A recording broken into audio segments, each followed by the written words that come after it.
Well, and good evening, and welcome this Saturday evening, which is the 7th of June, 2025. I want to thank those who are joining me on YouTube, those on Facebook, those on Instagram, and those on TikTok on the overflow. And I would like to say for those on TikTok, remember to like, remember to share, and also remember what you can do for those on TikTok, as you're not going to be seeing the full the full things. You got to go over onto YouTube as well, which is where you can see Mr. My guest Anthony Brown and see the discussion and see different live chats. But at the same time, you're welcome to stay there and you can listen, because what I'll do, I make sure the speaker is turned up, as I would say, turn up, so you can hear. Well, tonight is normally what I call it talk and sip, whereby I always ask person what they're drinking. Oh God, I've got to be careful, because when I say that word, TikTok takes it personal. So I will not use that word. And all I'm going to be having tonight is some water with some lemon in, and that is good for you, for those in a sense of health factor. Why? You know, taking care of yourself. Water is good. Drink water. Not cut down on the visit thing. Cut down on all those. Take care of your health.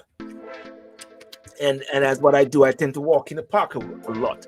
And But anyhow, without further ado, I'm not going to stay too start having a preliminary bit too long.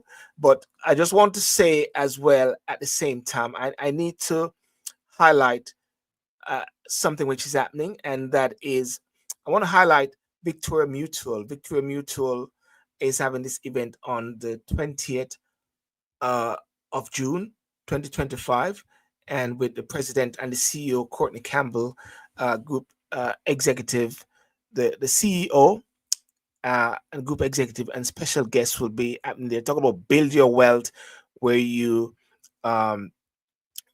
where your story began. Yes. And that's going to be in Lewisham. Ladies and gentlemen. Let me just look at it properly here. It's going to be Lewisham Town Hall. Let me just see if I can find it here so I can read it a bit more closer. Victoria Mutual Group. It's going to be a very interesting event. What it says: stronger roots, greater returns, financial reform tailored to the Jamaican diaspora. June the 20th, 2025. Lewisham Town Hall, Civic Suite, Catford, London, SE6 4RU. Yes. And also come meet the president and CEO Courtney Campbell, group executive and special guests. Build your wealth, where your story began. What's in it for you? Clear steps to turn your UK income into Jamaican assets. Real world success stories from Jamaicans who already did it. Straight answers on property savings and stock opportunities at home. At network of like-minded professionals ready to share ideas. How will you secure your family's future back in Jamaica? That's a question. Let's talk about transforming not just your finances, but your everydays. Secure your seat at this exclusive forum hosted by VM Group. For further information or to confirm your attendance, please dial 0207 738 6799, 0207 738 6799, or contact Donna.Brown at myvmgroup.com. I'm going to put that across the screen shortly. Donna.Brown at myvmgroup.com. So that is something there that is going to be interesting. My guest just said a while ago, Reynolds Imperial H2O. H2O is good. H2O is good. Everybody's having H2O. That is really awesome. Now, the Windrush scandal, and many people knows about this. And as a matter of fact, what I find very interesting is that I was working in Tower Hamlet, and I had to rush for the train, and I wasn't so sure which train I was going to go on. And the train was called Windrush Line, and that was really interesting. Kept you in the mindset of things, and a lot of people rushing for the Windrush Line. So every Tuesday I'd use the Windrush Line to go to Tower Hamlet and back, because I wasn't sure exactly where to go and outdo it. And it's the Windrush line, dashing for the Windrush line. The Windrush scandal refers to a series of injustices faced by individuals from Caribbean nations who legally migrated to the UK between 1948 and 1971, primarily invited to help address post World War II labor shortages. These individuals, known as the Windrush generation, arrived as British subjects with full rights to settle in the UK, often traveling on their parents' passports and lacking formal documentation of their own. Despite their legal status, changes in immigration policy over subsequent decades gradually eroded their rights, culminating in the introduction of the Hostile Environment Policy in 2012, which required proof of immigration status for access to essential services like healthcare, housing, and employment. The scandal came to public attention in 2017-2018 when it was revealed that hundreds of long-term UK residents, I repeat this word, long-term UK residents, many of whom had lived in the country for decades, were being wrongfully detained, threatened with deportation, denied access to public services, and in some cases deported or refused re-entry to the UK. The Home Office demand for extensive documentation to prove residents' rights was impossible for many to meet, especially since the government itself had destroyed landing cards and other records, and many had arrived as children without their own passports. The resulting discrimination led to job losses, homelessness, and the denial of health care, with at least 83 confirmed wrongful deportations and an unknown number of people left in legal limbo. It gets worse, ladies and gentlemen. But anyway, a 2020 independent review concluded that the scandal was foreseeable and avoidable, resulting from decades of immigration legislation and a Home Office culture marked by ignorance and thoughtlessness. The government established a compensation scheme, but by 2021, only a small fraction of individuals or victims had received payments, and many died before receiving redress. The Windrush scandal has prompted ongoing debate about race, citizenship, and the treatment of migrants in the UK, highlighting the need for systematic reform and greater accountability within the Home Office. Well, tonight, I will be having Mr. Anthony Brown. Mr. Anthony Brown is a man who resisted deportation, then fought tirelessly for Windrush survivors. He applied to university in the 80s. Brown was told to leave the UK. Decades later, finally awarded a law degree. He set about helping people who had been targeted by the Home Office. I've got Mr. Anthony Brown tonight, and he's going to be talking to us. So, ladies and gentlemen, without further ado, I'm going to introduce and bring on Mr. Anthony Brown.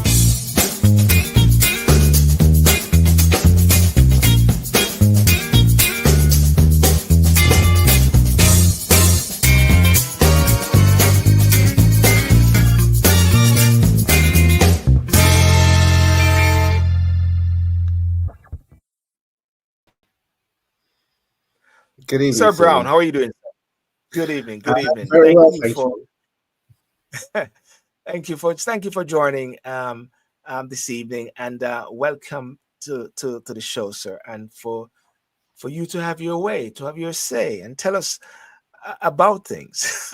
How's the day now? Thank you for having me. Oh, today was restful. It's been a busy week. Things have sort of become a bit more hectic since I got back from Jamaica and having a good rest, a good break. Yes, yes. So this week in particular, there was a consultation event on the 5th at City Hall in London. Yes. And we had the Minister for Migration, Citizenship and Race Equality, Seema Malhotra MP, and the Baroness Lawrence of Clarendon present, and who gave speeches about the event. And the idea was to start listening to people about what they thought reconciliation should look like. Mm. So the picture there is of the minister, Stephen Wilhopshire MP, and that event was a meeting that was organised between Windrush defenders about our burning work programme. And Yes. we can talk a little bit more about that. But we have a number of initiatives that the community are organising themselves and Yes. putting to the minister as to the way we think things can be um, repaired, because the community has been damaged according to Yeah. recommendation one of the Windrush Lessons Learned review.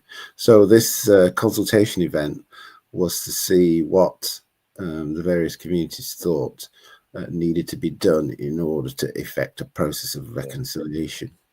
Before we go any further, can you set out your story and what bring you to this point now? Because as I said in the article which I was looking at in the papers in the Guardian, it says Anthony Brown, the man who resisted deportation, then fought tirelessly for Windrush survivors. Tell us your story in a nutshell, Yes. sir.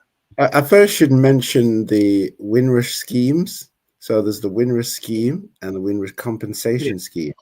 And so if you arrived in the UK between 1948 and the 31st of December 1988, and you've had Mm, difficulties because of your legal status, you can apply to that scheme to have it rectified or to have a document that either gives you citizenship or indefinite leave to remain, or a letter just to confirm that you're British.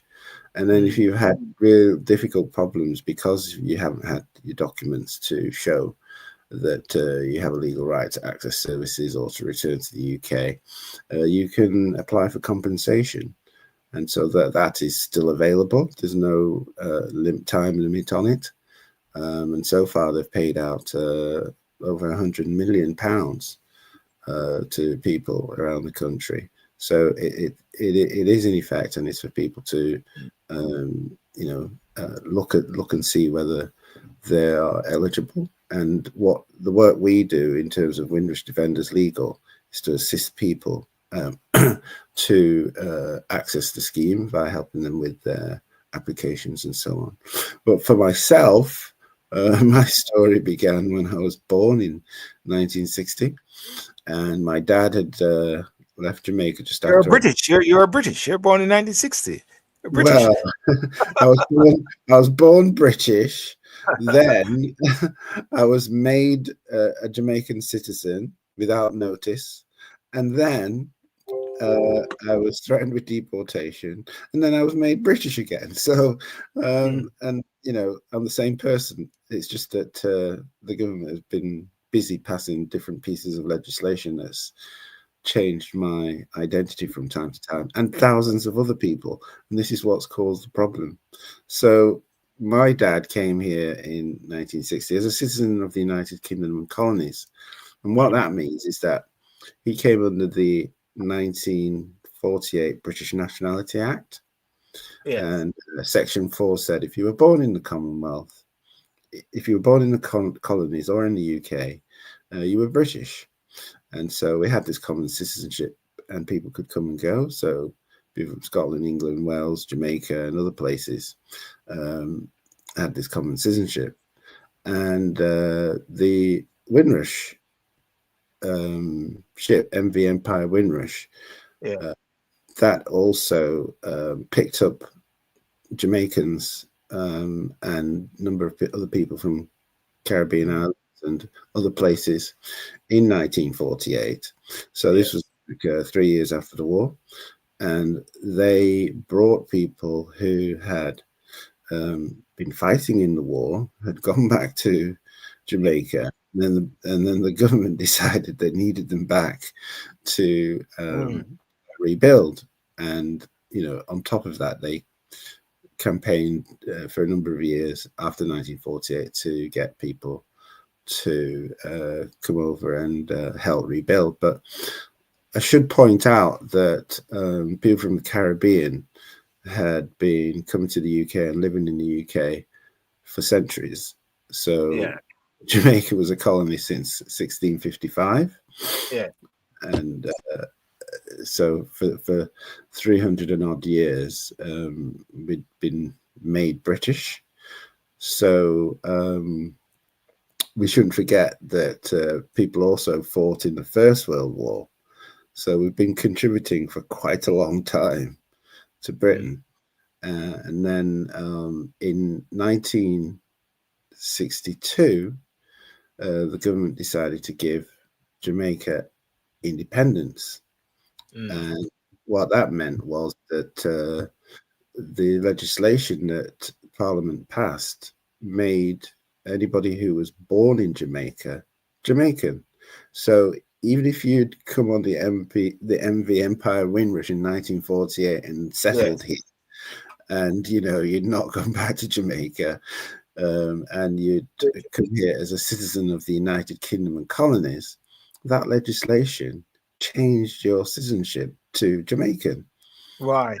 A lot of people weren't told this, and you know that you come across people who never travel, they never leave the city. Sometimes Yeah. some people travel all the time, Mm. but there are other people that's just not their way of life, and you know they didn't take any notice of, um, or weren't given any notice that their citizenship had changed. But the government also passed another law, the 1971 Immigration Act, Yes. that then imposed immigration law on these people. So you don't impose immigration law on British people, but because their citizenship had been taken away, they were now subject to immigration law. And over the years, that immigration law Well, took away more and more rights of people who were originally British. So, me being originally British, what happened was that when Jamaica became independent, my dad lost his citizenship of the United Kingdom and colonies, so did I. And then we were subject to immigration law. And wow. my dad in 73 had decided to take a contract in Jamaica to go and lecture at the College of Art, Science and Technology for 2 years. So the plan was we'd go for 2 years and then we'd come back again. But then once we were there, he decided to renew the contract. I enrolled at Jamaica College with my brother, Yes. and we had a we had a few challenges there because, as you know, with schools, you have to prove yourself. We had to prove ourselves when we came here, so we were fighting on arrival, fighting for survival, as Yes. Bob Marley says. And then when we went back to Jamaica, it was the same thing. Because they were saying, we're English and we're English boy, and so you know, so that really shaped So Jamaica have issues with wanting with accepting you, and the UK have issues with also. So you're like in a nomad land then. Caribbean so Sea. Would the Caribbean Sea accept you, if anything? so so I just saw it as, you have to fight wherever you go, Mm. to establish yourself, and then eventually they accepted, and similarly here, they accepted. um so my story then continued that I decided that I wanted to come back because, having come here at such a young age, I came here when I was 6. You build up affinities. You don't know about nationalism and nationality and all that.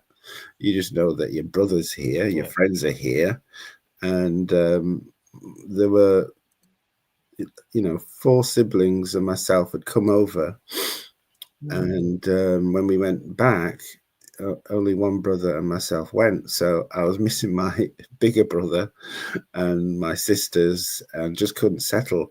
And so I decided to come back and re-establish my links with my friends. Went to college because we had to Mm. do our O levels again. Britain doesn't accept Jamaican O levels, even though it's set and marked here. Mm. So went to college, did a further 2 years, and then after that did A levels, and then wanted to go to university. And Yeah. the college said, "Well, we've been treating you as an overseas student." I said, "Have you?"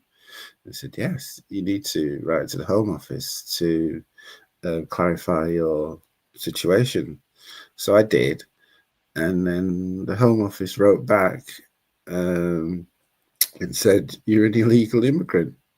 You Wow. need to report to Manchester Airport to be deported." And that was Mm. because they'd passed that Immigration Act that said if you'd been out of the country for more than 2 years, you then lost your residential status. And so that's what happened to me. Um, the community rallied because we went and told neighbours, went and told, Yeah. the community centre. And there was somebody called Gus John at Yes, the, Professor Gus John. Yeah. he's Professor Gus John now, but then he was, Yeah. Oh, it was but Gus John. Okay. it Yeah. was Gus John.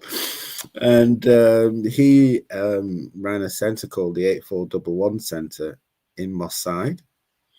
And we went along there, and they formed the committee and decided that that's it's not going to happen. You're not going to deport him. And Mrs. Thatcher, she was considered the Iron Lady and had come to power, saying that we were being swamped by immigrants, and so the community decided that there was going to be a battle, and they campaigned, marches, letters all around the country. When people from Scotland was writing in, people from London were writing in. There was also somebody called Barry Edwards at the West Indian Organisations Coordinating Committee in at the West Indian Centre, and he was a great campaigner, and he pulled in all his contacts all over the country. There's also somebody called Whit Stennett. He subsequently became the mayor of Trafford, but at that time, he was a local, Labour Party activist. Mm. And there was somebody else called Ozzie Smith from the Jamaica Society. Yeah. And they went to see my MP, Winston Churchill, the grandson of Winston Churchill, at Okay. Stretford. And he said that he would write a letter Mm.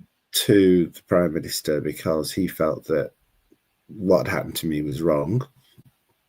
And we also had people from the Stockport Law Centre helping, somebody called Stephen Cohen. A lot of these people have passed now, but I never forget them because when you're in that sort of situation, it's really terrifying because you spend all this time abroad pining to come back because you miss all your friends and your family, and Yeah. then you're told that you're an illegal immigrant and you're going to be deported. In your mind, in my mind, being deported, I associated that with Australia. When people were taken to Australia and left there and never seen Mm. people again. So But it listening, was just really frightening. listening to you, but Anthony, just listening to you a second, and you're talking way back, Mm-hmm. but it's like one would think that. Well, hang on a second. Didn't this just happen recently? The whole scandal, but you're going way back before when the whole thing became to public attention in 2017, Precisely, 2018. precisely. And this is why I wanted to tell my story Wow, because, wow. people were saying, oh, it's the Home Office scandal, it's, Theresa May scandal. And I'm trying to say, hang on, guys, this has been going on a long time. And it's been going on through various shades of government. Um, so, Successive party. you've got to look into it a bit deeper. And Mm. when I looked into it, I found that, it was the law that was the culprit, and it was, it's Parliament that passes laws. It's not the Home Office that Yes. passes laws. It's Parliament.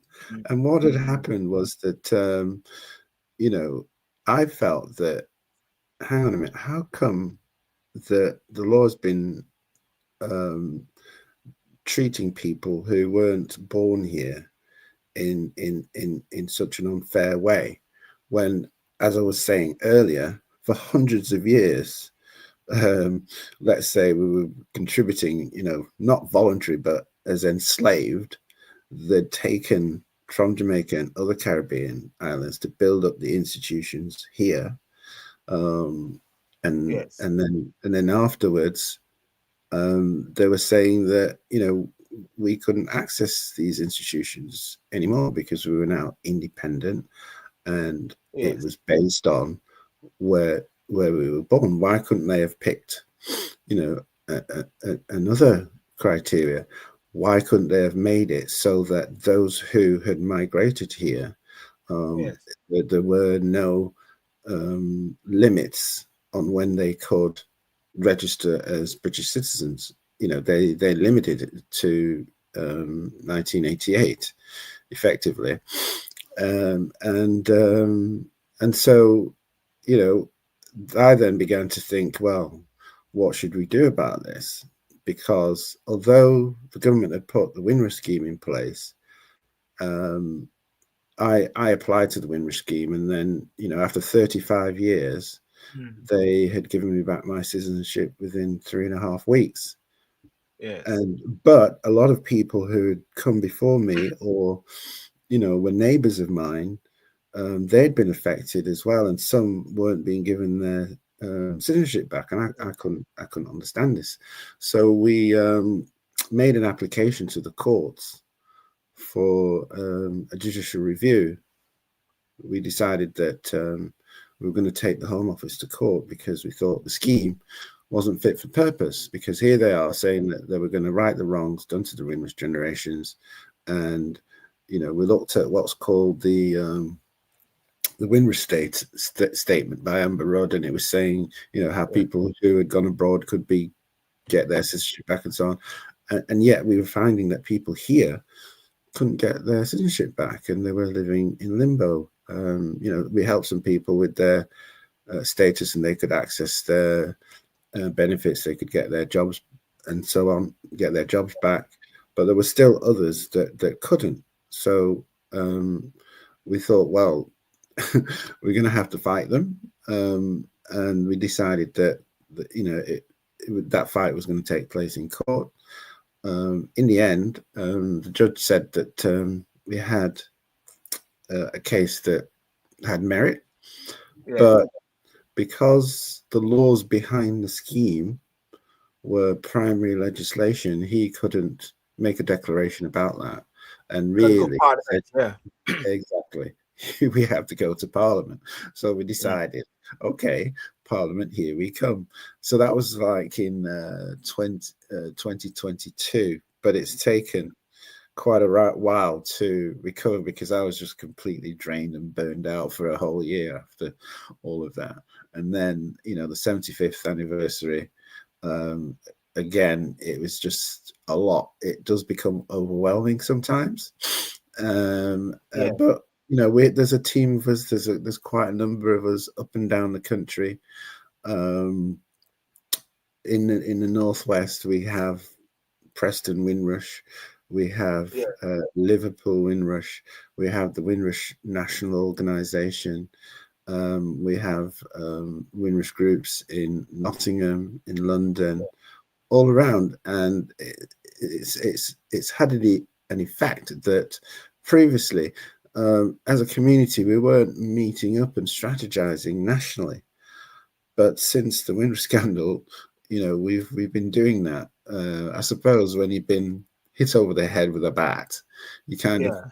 pay attention to what's going on nationally now, and in Parliament and everything else. And so I think that it's really important that we engage with the institutions of government and with our MPs to sort of build, a relationship that's ongoing, because for me, that's really one of the things that allowed the scandal to happen. People weren't taking any Yeah. notice of what was being, the policies that were being put in place, and they weren't Mm. challenging them, because as effectively, because there wasn't that Yeah. network that we, being in place. So if I ask now, you mentioned a lot of different groups. Hmm. Are these groups pulling together under an umbrella, like walking, on the same path or so? Yes, well, we have the Windrush National Organization that's led Yeah. by Bishop Desmond Jadu and Okay. Jordan, yeah. and Clive Foster, and that takes its membership from people, groups in Manchester. Ourselves, we're part of it. uh, Yes. Preston's part of it, Oxford, Nottingham, and we meet up periodically. And there's an annual Yes. conference that brings people together. So, and we're getting to know each other well Mm. now over the years. So I'm just saying that that's one of the things that's developed out of it. With regards to Windrush Defenders, we've taken more of a legal side to things. Yes. Each of the groups will focus on, you know, different aspects of the scandal. Like some people will focus on well-being and the trauma that people have suffered. Yes. Um, some people will make sure that there's this framework that we can all exchange views and share information within, and support each other, and be a focal point for the Home Office to engage with.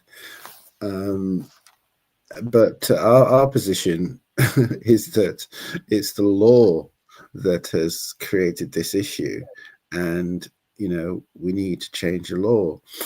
Okay. And Yeah. the Oh, question oh, that we asked for the event was, is the Windrush scandal over? Well, so, and that's a question I wanted to ask you now. Is there are three points, three things I want to lead on to. One, where are we now? And I got to say we. I can't say you. We mhm, in this nation. Where are we now in regards to the scandal? Is a scandal still a scandal, or is it was a scandal, or is a scandal still being perpetrated? And secondly, there's a Windrush Act which you're going to speak about, and also your trip to Jamaica. You also had a meeting with the government in Jamaica as to their yes, way how they can do it from a overseas perspective. Because I do recall at the Commonwealth head of government at the time, whereby lots of Caribbean leaders came down and they sort of pushed the boundaries and pushed the whole thing at the same time. So where are we now, Anthony, in regards to scandal? And I put the question again: is the scandal still continuing, or is it behind, and we're now in the solution zone? mhm. From where I look at it from, remember, I'm looking at it from a point of law. Yes, It's still going on. So what do I have as evidence for that? Well, I have cases that have come up yes, where people are being threatened with deportation as we speak. And it's really a scandal that they can be threatened with deportation. It's actually barbaric what is going on. wow, And mm, until that law is changed, we will have more victims, for this generation and for future yes, generation. mm, So that's still going on. Um, Now, what has developed is the relationship with the Home Office, in that we are able to put cases to them and try and get some action on the action on those cases quickly, um, and that's a positive thing. But it needs to be um, by law, because you still have other parts of the system that's picking people up and putting them in detention, or they serve a sentence. So, for example, there's a law that says if you get sentenced for more than 12 months, then you're automatically liable to deportation. So, you can imagine that there are quite a number of people who still haven't heard about the Windrush scheme, don't know about what Windrush is, and been here for decades, and they get into a bit of trouble, maybe a fight, they get sentenced to more than 12 months, and then they get deported back to you know the Caribbean or wherever, where they've lost contact with everybody that they knew when they were there, or they didn't know anybody when they were there because they were children and they And came then, here. and then I've got to ask this question. You just said a while ago that there are persons who are still caught out who did not know or is aware, or let's put it this way, ignorant of the whole Windrush scandal issue. Is that what Definitely. you're saying? In the Yeah. UK here, with In the the massive UK, issue I, which was sp- happening. I spoke Wow. to one on Friday because I asked him, how did he know? How did he get to hear about me? He said he'd been trying for about 3 weeks to get help to, for his situation because he was being threatened with Yes. deportation. And he Yes. said he just happened to run into a friend that told him Mm. about me and about the work that we were doing. So I'm saying that there are a number of people around like him who just don't know. Wow. And if he hadn't have spoken to somebody, he could have been deported, and that would have been that. Mm. Someone just said Preston Windrush generations. It's not always ignorance. And when I use the word ignorance, I'm just saying ignorance being to say not aware, not cognizant of the fact which is happening. Mm. So I'm just trying to see now how are people being slipped under the radar? How are they being slipped under the radar at this time? Well, the government has Mm, spent, you know, money over the years, on television advertising, newspaper yes, advertising. But how many of our people read those newspapers and watch those yes, that sort of television? yes, We're mostly watching yes, YouTube or whatever now. yes. So it's good for us to be on here to try to get information out about the schemes. And you notice the first thing I wanted to Mm, do was to get information out about the scheme, because yes. um, it's it's it's about trying to raise awareness ourselves within the community, because I think the government can only do so much, Mm, um, and it's I would say that it's a national scandal because it was started by laws that Parliament passed, and Parliament acts on behalf of the nation.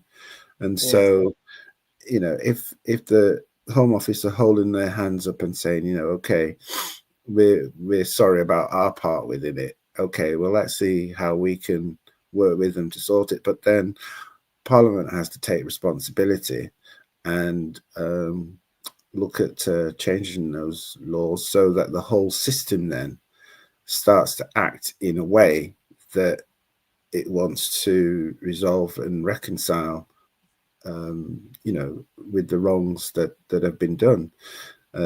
If Parliament doesn't speak, then that won't take place across the system as a whole. I mean, there's the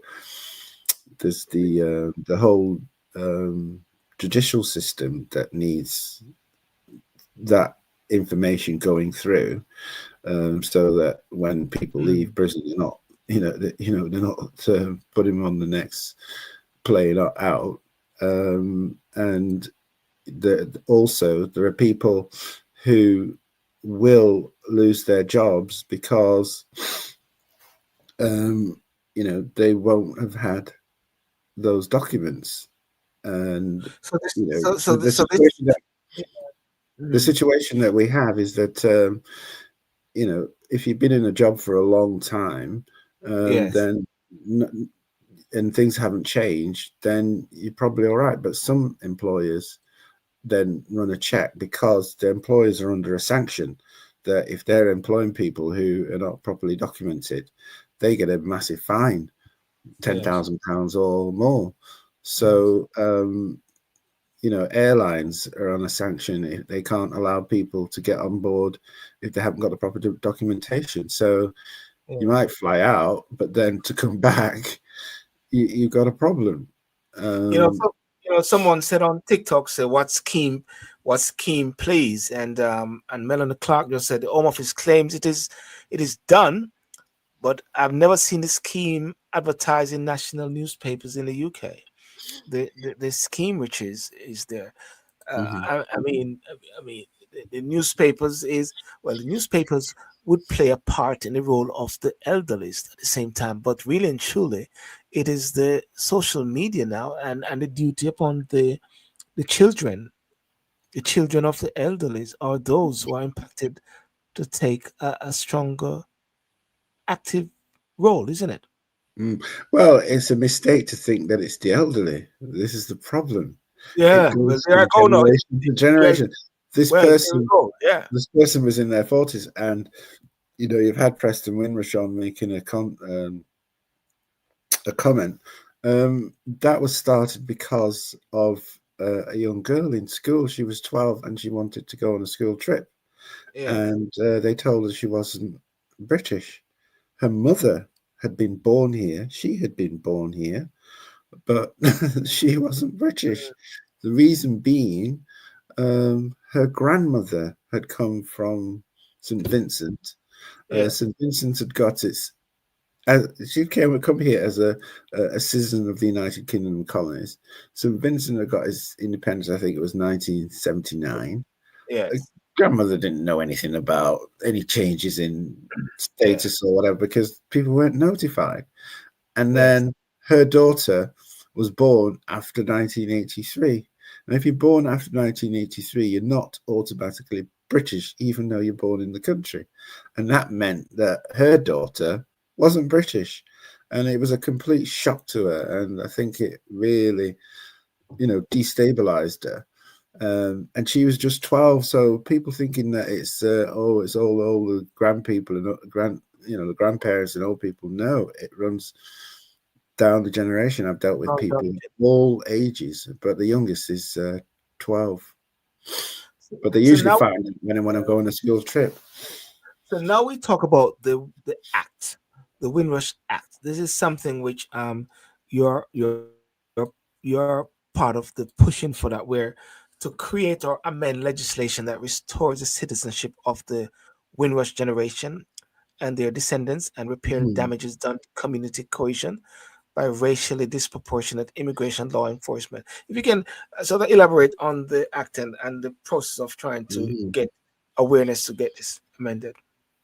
So, as I was saying, we were dealing with people in the surgeries, but people Mm, weren't always getting their citizenship back, and it was affecting people in different ways. So, when we went to court, the judge did a really good analysis of the whole situation. He looked at the cases that didn't been dealt with by other judges. He looked at the history and really put the Home Office through their paces as to what mm, um, they could do to address our concerns. And he noted that the period that people had come. So yes. he said that they'd come between 1948 and then the immigration laws have been coming into effect in 73 and the other dates that I talked about, but then noted that the kind of things that were affecting them, like the things that affected me um, in getting their citizenship back, was something called Schedule 1 of the British Nationality Act 1981. So that when you're going to get your citizenship back, it's a naturalization process. So you used to have registration and naturalization, Yes. but they scrapped the registration. So really, what they are saying to people is that you're British, but we're going to Mm, naturalize you. Now that's irrational because you only naturalize foreigners. mm, So people have been told that they're British, but then they're trying to naturalize them. So they say in under the naturalization scheme, you have to do a life in the UK test. Now, what's the point yeah. in giving somebody who has lived here most of their life a life in the UK test? It's Yes. insulting. So they decided, oh well, we won't have that for people under the Windrush scheme. They Mm, also said that we don't have to pay a fee for citizenship. So usually it's about, I think, £1,300, something like that. yeah. But then you don't have to pay that. I didn't have to pay for my citizenship um, because they're saying that it was wrong for them to have taken away your status in the first place. So, but there are other things like if one of the criteria is that you have to intend to make the UK your home. And in order to determine whether or not you intend to make the UK your home, they look at, you know, how much you've been away. If you've been away for more than 2 years Yes. or a certain amount of time within a certain period, that can, cause difficulties.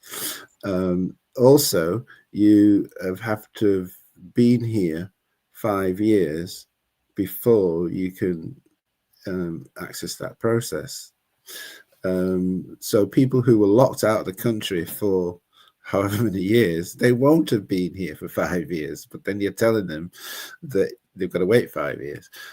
And then if you've committed offences, you then are told that, depending on the seriousness of the offence, Mm. you have to wait 4 years or 15 years. It just depends. So there are all So, those. so it's definitely a slap in the face. It's, And as you it's, it's said, the scandal continues. there's all those hurdles. So that's what Mm, Schedule One does. It lists all these different and there are more. mm, But what I was arguing, is that if we are British, why are you applying that criteria to us? You don't apply it to other British people. You don't say to the football hooligan, you can't have your passport back, or you can't, have a passport. Or anybody who's committed offences, they don't lose their passport or their citizenship yeah. because of that. Mm, But yeah, you're telling us we're British, and then you're applying that criteria. So it's a double standard. So what we're saying with the Windrush Act is really you need to disapply Schedule 1 so that all that falls away then. So you can't go around deporting people from the Windrush generation or their descendants because Schedule 1 doesn't apply to them.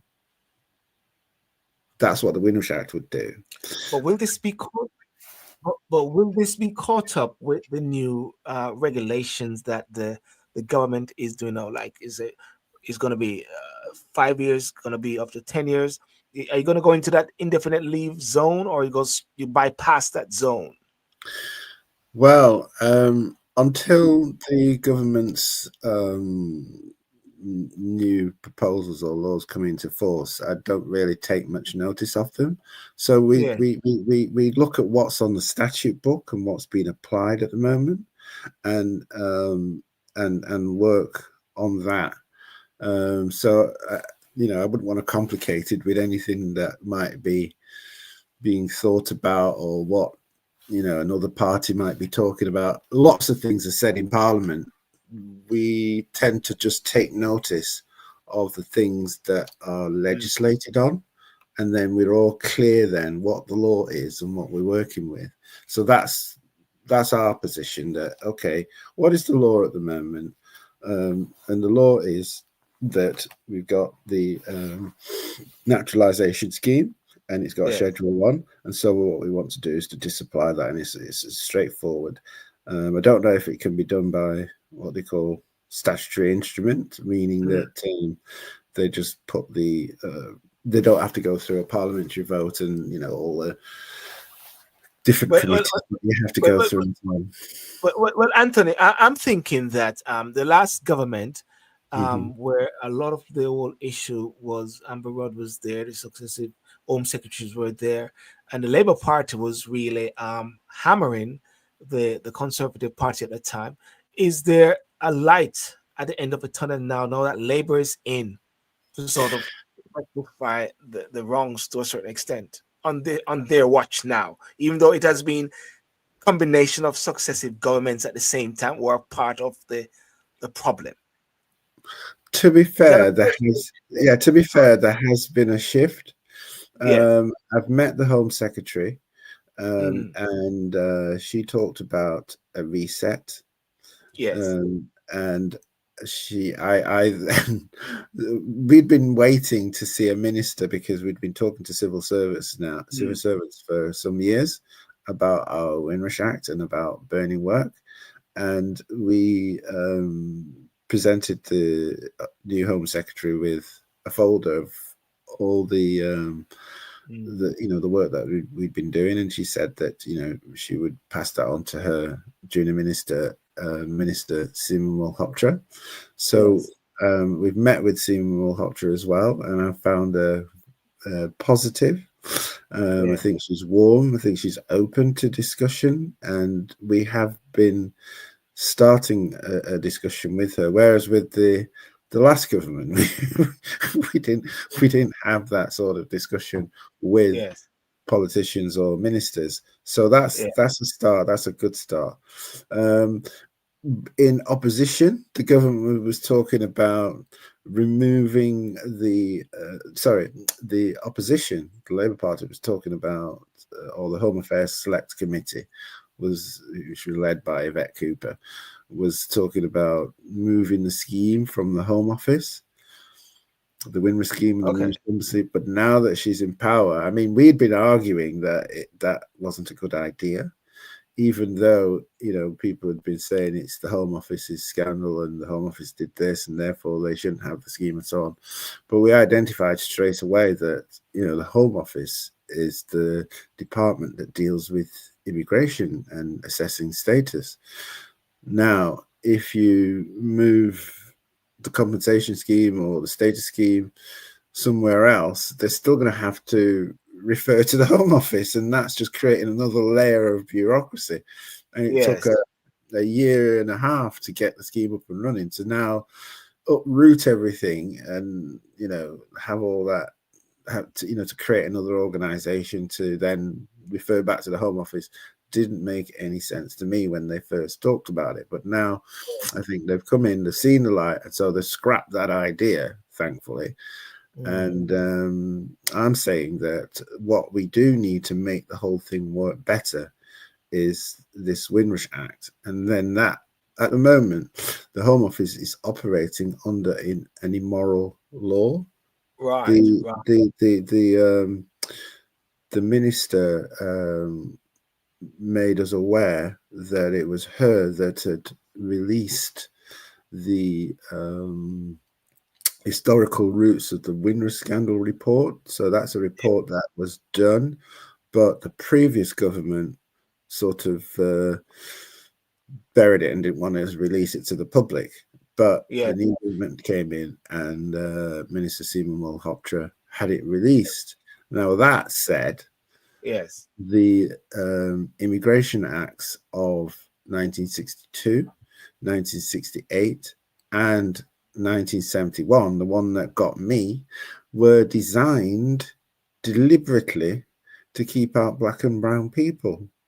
Mm, So we'd gone to court saying that it was discrimination, and the judge said, right, okay, but Parliament has latitude to do whatever and draw the lines wherever they want to draw them. yes. Um, Okay. uh, Yeah. but we then get this report that confirms, what we were claiming. So, Yes. and that's immoral. So how can we have a standard that we're asking the Home Office to work to? That's immoral. So we need to change it. Yeah. Well, ladies and gentlemen, I want to thank you so much for joining, and for those who are joining me on Instagram, those on YouTube, Facebook, and also on TikTok, which is very active over there. Uh, I've got Mr. Anthony Brown, who is a part of the Windrush generation. We all are part of the Windrush generation by virtue, by default, and who's an activist who was caught out, but not an activist. And we are speaking about the Windrush Act, the way forward to see if this whole thing is a scandal or is it past, but it seems like it is still happening. There's someone on TikTok said, when my daughter applied for a passport for her daughter, the very first time the Home Office gave her a rough time, she had to apply on the Windrush, Anthony. So that is Yeah. also people are, so therefore the Windrush scheme is Mm-hmm. also helping other people at the same time, isn't it? It is, and it's helping Europeans. It's helping Wow. all people from all over the world. So doesn't, you can have come from anywhere in the world up until the 31st of December 1988. The Yeah. Windrush scheme, you can apply to rectify your status. And just a quick word on Ye- Jamaica. Yes, yes. Um, I met with the Prime Minister. He was very Mm, gracious in that, we spent about 10, 15 minutes talking, and what I asked him to do was to make a statement in Parliament because we wanted to raise the profile of the scheme there. As you know, it's disproportionately mm, impacted on Jamaicans. Don't know why, but yes. a large proportion of the people who have been impacted are Jamaicans. And there are a lot of people out there who, can't come back or they're eligible for compensation. And there's not a lot of awareness of the schemes. And so we asked him to make a statement so that we could take a team down and work with people who are stuck out there. Yeah, that's very interesting, and I can see whereby it was updated on the work, and the UK government Windrush scheme estimated to give compensation 200 to 500 million, and the Prime Minister noted that the Jamaican authority were currently having to deal with increased numbers of deportation from the US under the new Trump administration. So Jamaica is also reeling to a certain extent from an influx of persons deported. But can I just say this? The,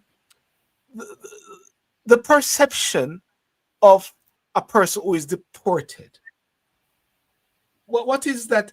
The psychological effect of persons under the, because you mentioned that there are different aspects of work which is being done, the legal side, the social side. What is that psychological impact upon persons, Anthony?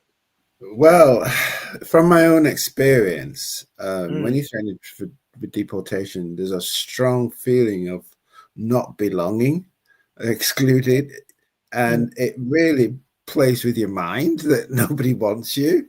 It's a terrible feeling to have.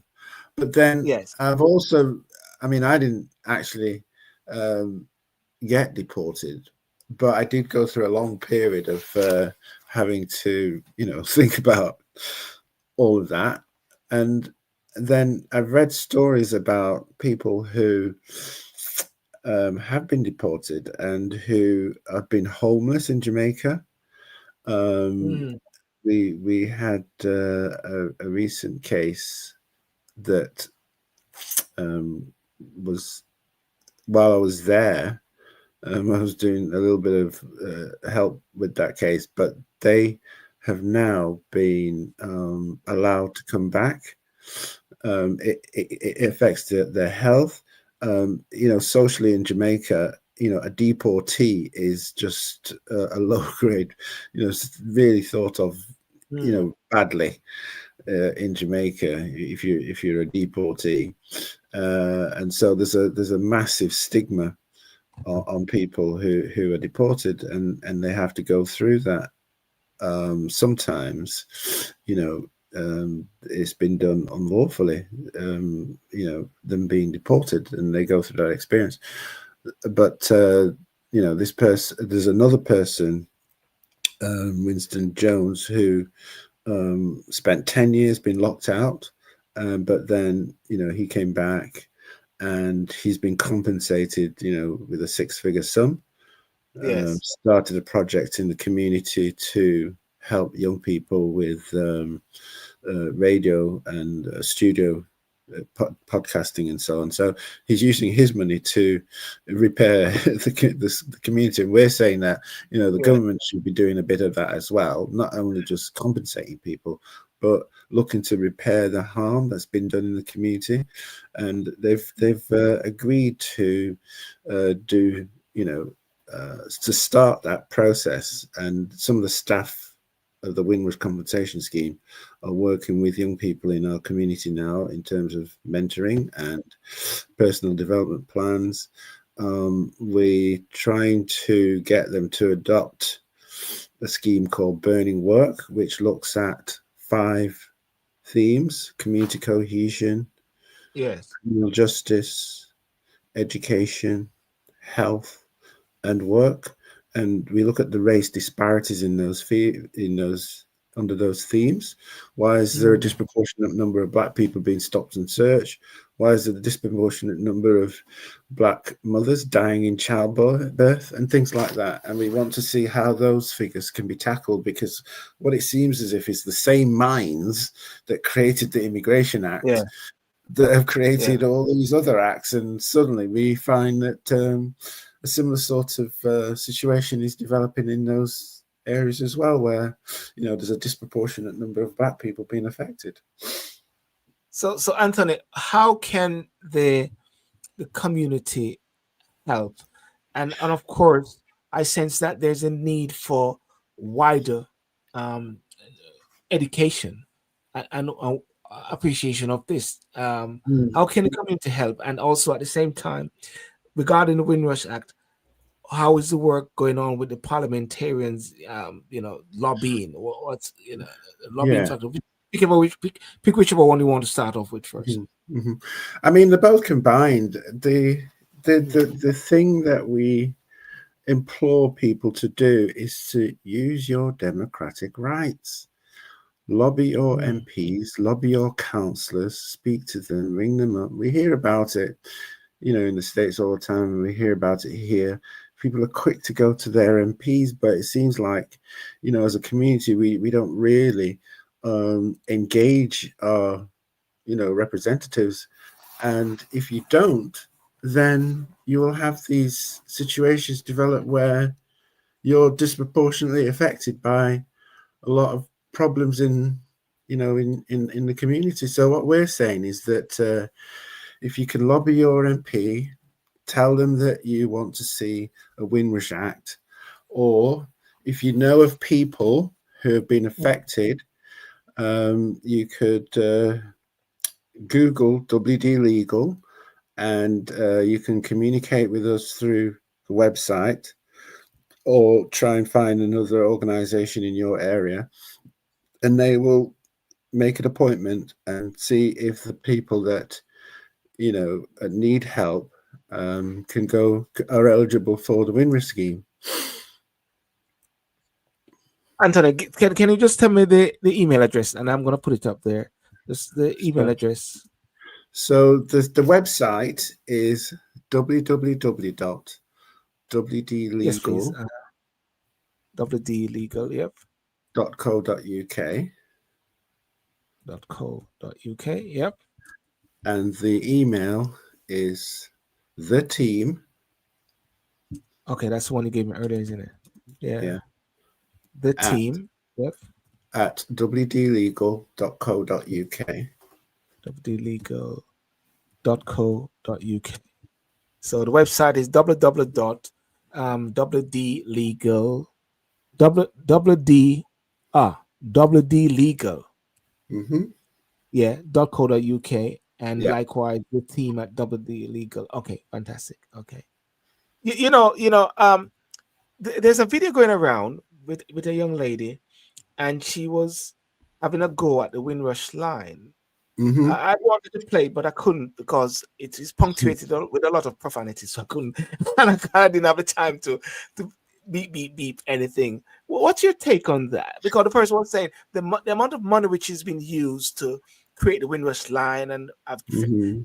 it could have been spent otherwise. What's your take on that Yeah, particular? I really understand where she's coming from because, I was very angry myself at one Mm, stage when I took the government to court because I felt that the Home Office wasn't doing what it needed to do. mm, But then got told by the court, well, actually, it's Parliament that needs to sort it out. But Parliament. this Yeah. young lady, she's looking at that and saying, why are they naming the Windrush line? Well, this is a huge national scandal. As you Mm, said, 83 people were deported.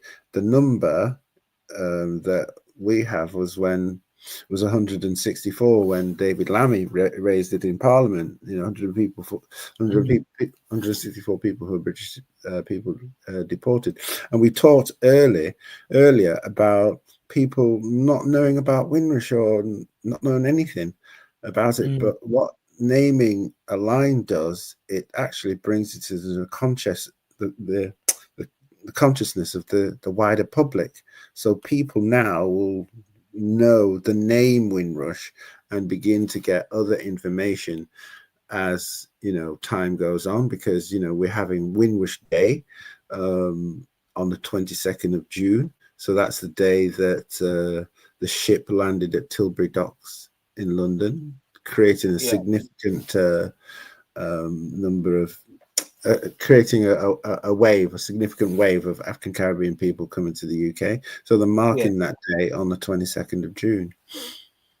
Mm, And so that then creates a more and more awareness in the country on an ongoing basis. One of the things that the government was criticised for with the Windrush Lessons Learned review by Wendy Williams was that there was ignorance and institutional forgetting. yes. Uh, so if the general public is being made aware of Windrush when they come and work for the Mm, institutions, mm. they'll have a knowledge and so will Whoa, whoa, avoid whoa, things like this happening again. So it's, I understand the frustration with yeah.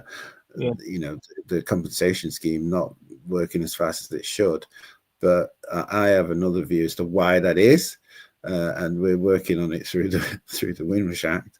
But I'm not expecting the general public to have that sort Mm, of detailed knowledge about the laws and so on and so forth. But it's right that people raise these issues and show that they are concerned about the length of time. But I think the Windrush line is a positive thing. yeah. If I just pick out a couple of the persons who are writing in Windrush, Melanie Clark, the Home Office claim it's done, but I've never seen the scheme advertised in national papers in the UK. And uh, Preston Windrush Generation said it's not always ignorant. Windrush is difficult for people to grasp, and also went further by saying that any people who have been impacted with these experiences in many areas psychologically, health, education, and work, housing, criminal justice, and Melanie Clark said burning work. This is an excellent concept. This is similar to the large reparations plan being proposed by Dr. Beckles and CARICOM. And Colonel Mollif said, United Legal Access CIC, welcome everyone to this essential information. And Ms. Clark said, I work with the United Legal Access and we do similar work as WD Legal in the UK. There is a lady, what's her name? Miss, tell me her name, the lawyer lady. I'm going to post her video. Jackie Uh, McKenzie. Jack, Jackie McKenzie. Yeah. Here she, Just to mention, we are aware of United Legal Access. one, 1 second. Sorry, you're saying? We are aware of United Legal Access. We do work with Sibon in Nottingham. Okay, okay. Fantastic. Under that heading. But nevertheless, I think, Ms. Dawn, you agree, you all say it was over 2,000, but I think it was possibly somewhere between 1,000 and 1,500 people, of which about half of that are people we are still in touch with and working with, some as direct clients, some as family members, and some as people who just have a general interest. in the Windrush scandal. I've also interviewed over 30 Windrush groups as part of the work that I was commissioned to do for the Paul Hamlin Foundation, which led to the money that Action for Race Equality are now distributing under its Windrush Justice Project.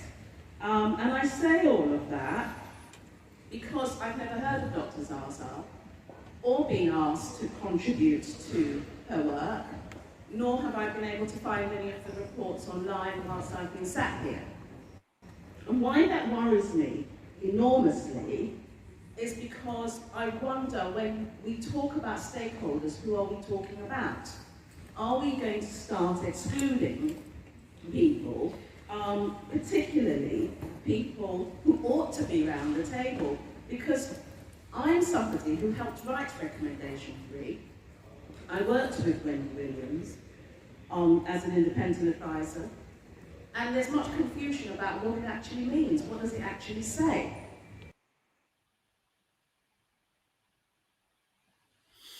Can't hear you. Sorry, my apologies. I'd muted myself to play the video.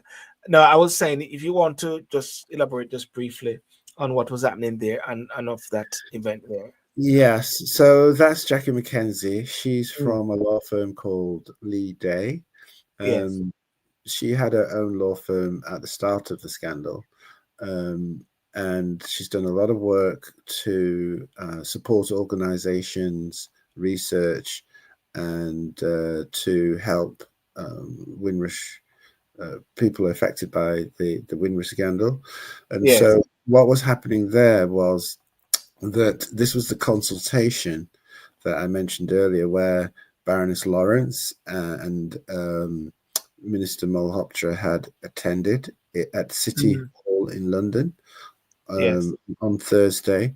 And recommendation 3 is the third recommendation of the 30 recommendations that the Windrush Lessons Learned review has. And that is a recommendation, talks about reconciliation. Yes. So what this event was to hear what views people had about how we could effect a process of reconciliation. And what Jackie was talking about was that some research that had been done by Dr. Zaza about reconciliation, she hadn't been aware of it, and she'd been working with Windrush in quite a intense way for a number of years, and as a stakeholder she should have been aware of it.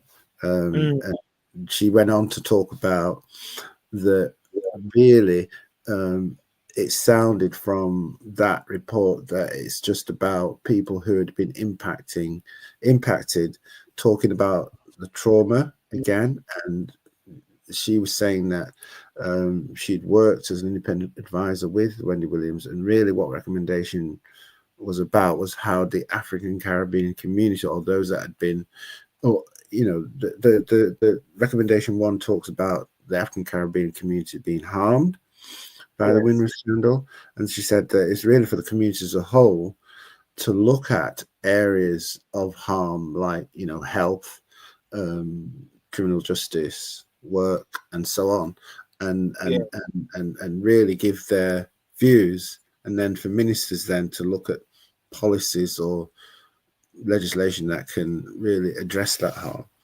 So she was saying that's really what reconciliation for recommendation 3 was about, not just people. And it says 3 of 30. Yes. That's number 3 of 30. Yeah. Well, listen, Anthony. In closing, can you sort of set out what key messages you want to set out, and the most important thing, I'd say call to action, because I never believe that I should have a show on this sort of discussion and just leave it hanging like that and say, oh, it's a great show. What call to action can the community do now? What can I do now in a way to keep pushing the agenda as well? Because as you rightly say, one of the key things that I believe we should take away from this is MPs. I remember when I was doing a lot with the airport passenger duty tax, and we're lobbying MPs, what we did was we drafted a sort of standard letter that sort of Hmm. help people to write to their MPs, so they don't have to write it fully again, but it's a Hmm. standard thing. I don't know if that is something in the mix whereby people can have some letters, some communication that they can post to their MPs. Yes, if people email us at WD Legal, we Okay. can share that with them, or we can, put it on our website. We Yes. have a newsletter as well. So really, it's about people becoming involved and Yeah. engaged, and Mm. we can keep them updated through our newsletter. So if they sign up for our newsletter, then they'll see, what other people are doing, how they can get involved, because we've got to change the way we, we work with each other in the community. Yes. We've been too much in our own silos and not knowing people from different parts of Mm. the community or different areas that people work in terms of education, health, and so on. Yes. We've got to change that, because these things are connected, and if we can work in a more focused way, Yes. then Targeted. Very we, targeted. we, Yes. we yeah, and a lot of it is going to be done by us, and so the burning work is really about us as a community, um, looking at how we've been harmed and try to and working to it's Mm. work that we've always done as a community. We've always had our Saturday schools to deal with low educational attainment. That's part of burning work. We've always Yes. had people at the community centres who deal with people who are being affected by the way they've been treated by the criminal justice system. Mm. It's just a group of young people called Channels Research Group. um, they rebranded that work and called it Burning Work. And then, they're working in a more focused way now Mm. on these issues. And one of the things that we want to do is to create what we're calling a continuous community improvement plan. So we're looking at the government's data. They've got a website called Ethnic Facts and Figures, Mm. and the cabinet office, get information from schools, from the police, and they put it Yes. out there. And I'm wondering, why aren't we using this data? Well, listen. As I said a while ago, and we spoke earlier, because I'm Mhm. also utilizing the platform of TikTok, which I've been just playing around for years, for, well, not Mhm. 2 years, months now, and it has about near to 9,000 followers on it so far. And I Mhm. said to you, I should get you on, and we go on TikTok and we have Yes, a discussion as well. And definitely. what I'd invite you to do is to let me have these information as well, Mhm. as a way of bringing it to the people, because just like when I started to do some courses on civics, Yes. bring it to the people. So therefore, I would love to be in a position where I can bring the information that you're talking about and work more closely with you, Anthony, and bring this information to the people, because what you're just setting out now is the Windrush scandal was then and there, and many people think it's gone, but talking to you now, you realize, hang on a second, this is still live and kicking. Mhm. You know, the Very much major so. brunt of it has sort of gone to a certain extent, and the noise, but Mhm. really and truly under the grape, under the cover, it is still bubbling up, isn't it, Anthony? That's right. It's still doing what it was doing over the last Wow. 50 years. Yes, It's just that the media have gone off it, and Parliament has stopped talking about it. that's But it. people are still being threatened with Yeah. deportation. People are still losing their jobs. And what we're saying is, you need to turn that tap off, and then you have got a better chance of clearing the mess up. But if you still Wow. have stuff coming down the pipeline, then your work is going to be cut out for you. So we're Wow. planning a conference in September. So I'll Mm. keep you informed of the build up in that. And with that, and what we're doing is we're getting organizations and individuals together around this burning work concept to see Yes. how across the country Mm. we can start to look at all those issues in the round and how we as a community are going to tackle them. If the government wants to come on board, fine, but we can't depend and wait on them, because it's our young people that are getting stabbed or murdered or shot or whatever. And so we've got to find a way to get these communities working better. And any plan for Windrush Day? Well, I've been invited to speak at a number of places, so that's basically what I'll do. I have got a clone. You got to have a clone of yourself based on how it's doing. Clone going around. Okay. Well, Anthony, listen, I want to thank you so much for coming on tonight. And ladies and gentlemen, please, this discussion will be uploaded on the Spotify and podcast, audio podcast, so people can actually listen to it. Because I was trying to keep it in an hour, but based on the information, people will need to break past that microwave mentality of just taking bite-sized thing and just really listen and dig into things. So that's why I'm putting it on podcast so people can actually listen to it. And do check out Anthony Brown at the email at team@wdlegal.co.uk. It is going across the screen, and I'll leave it running. And also, can I just say one more thing? Go ahead, Anthony. I'd just like to commend you for sticking with your show. I remember when you started some years ago. I think it was during COVID, and it's fantastic. Well, actually, from 2015, but then COVID sort of changed things around, whereby I got to do a lot of virtual. Right. And then it evolved in a way as all things are. But it's from 2015, and I just kept the momentum going. But it's fantastic that we do have an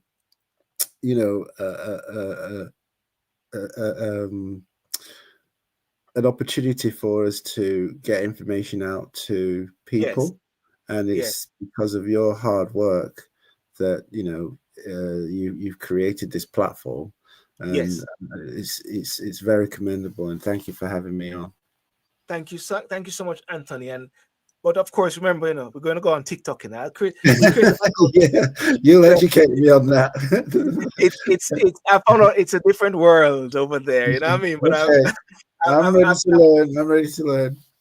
I've come out of my shell because I was a bit very quote unquote conservative, but it's a very interesting platform, and a lot of people are over there and they are listening and they are part of the generation as well. And it's our duty for the youths, of course. We are young, we are youths. We have to educate our fellow youths in order to help their elders. But at the same time, I made a mistake when I said the elders, because the youths and young people are still impacted and affected by the Windrush scandal as well. I should mention one other person as well, if you don't mind, and that's Alona Samba, the former commissioner to the UK from Jamaica. Whilst I was in Jamaica, I went to see her, and she was very helpful. And if the truth be told, she gave me your number so that I could contact you again. And so it took me to go all that way to reconnect. But Alun is very, very passionate about people in the UK and about what's happened with Windrush, and she's been doing some work in Jamaica, and we're hoping to work further with her. This is their home. Where we went to see. You're busted, yes.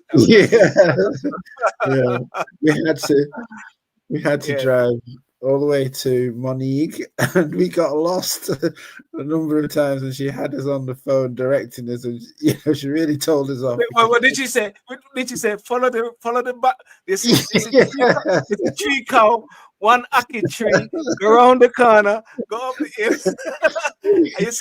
you see a 1 foot man with two shoes on. We must have passed the house about 4 times, driving on and on and on. But we finally got there, and she was patient with us. I think we probably ended up about 4 hours late, but yeah, and it was a good time with us, and she gave us lots of information, lots of contacts, and we really want to build a framework in Jamaica where we can really get to grips with what's happening there, because it has affected quite a lot of people there who. Yes.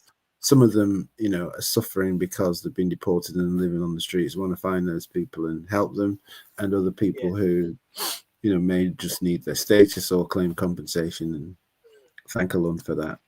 Yes. Fantastic. Well, thank you very much, Anthony. Have a good night, and it's your bedtime now. Well, my bedtime as well. I'll sort of continue a bit on, but thank you so much for the time that you and our conversation, and just we keep talking about, and I'll be in touch as to how we will follow this up with the other platforms as well, because there's Instagram as well and different platforms that we can tap into and share the information. Okay. Okay. Thank you. All right. God bless you, Anthony. Cheers. Bye-bye.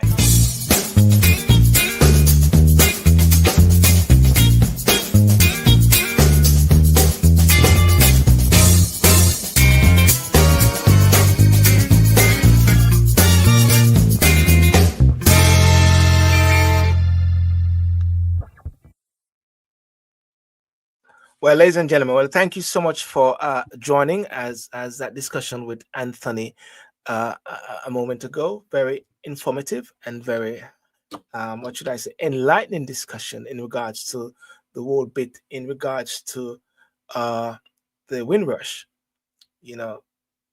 Many people come to the UK and they come from Jamaica or so on because they maybe not have any relatives, or maybe they're first generation and not been around, and their relatives are not like elderly Jamaicans being on the Windrush ship. They might feel they're not a part of this whole thing, but I believe that we're all part of the Windrush generation. We're all part of this system, and we've got to somehow take ownership. And I think that's the most thing, take ownership, because I believe, and what I sense is that some people maybe are feeling separated from it, mean to say this is nothing to do with them, but it has a lot to do with us. And one of my commitment to this is to somehow assist. I've spoke to Jackie Mackenzie a couple of times. We try to miss each other to have a discussion and a show, but want to be, I always talk about being a part of a solution. When I came to the UK many years ago, I always say we are the black voices, we're the voices that speak up for us, and so like that. And when I pointed, the fingers pointed back at me, and that is one of the reasons why I created my show in 2015, instead of wanting to be a part of other people's narrative. And I always say, sometimes I hear some things and I say, I do not agree with that. I do not agree with that. That's not my view. And I believe that as much as possible, we've got to recognize that we've got a voice. We don't have to wait on LBC or BBC or on these other platforms. We've got to have this independent voice that we can speak up, and we can actually be the voice for our generation and for our people.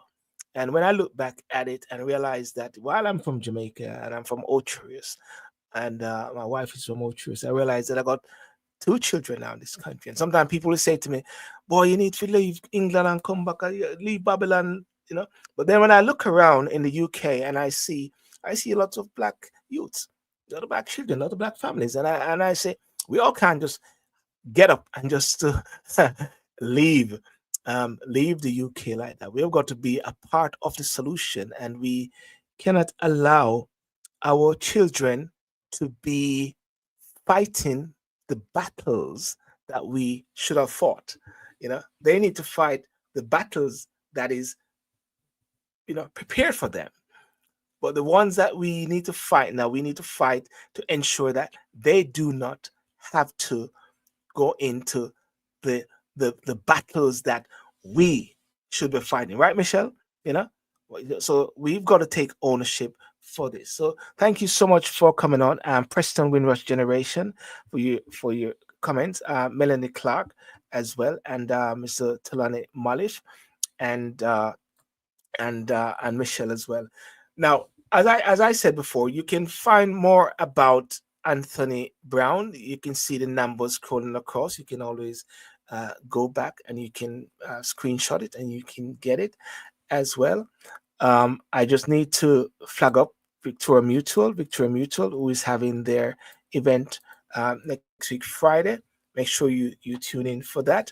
That's going to be June 20th, 2025, with the president and CEO, Courtney Campbell, at in Lewisham, just around the corner from me. Not bad. I can actually walk down there. So we have to tune in for that. And the contact details for Victoria Mutual is going to be telephone number 0207-738-6799. And if you want to be a part of it, contact Miss Donna Brown at myvmgroup.com. I will not continue much further because, as I said, I will put this on Spotify, and so people can actually listen to it. So I'll keep the show tight tonight. Okay, so have a good night. God bless you, and all the best. Peace out. Bye-bye.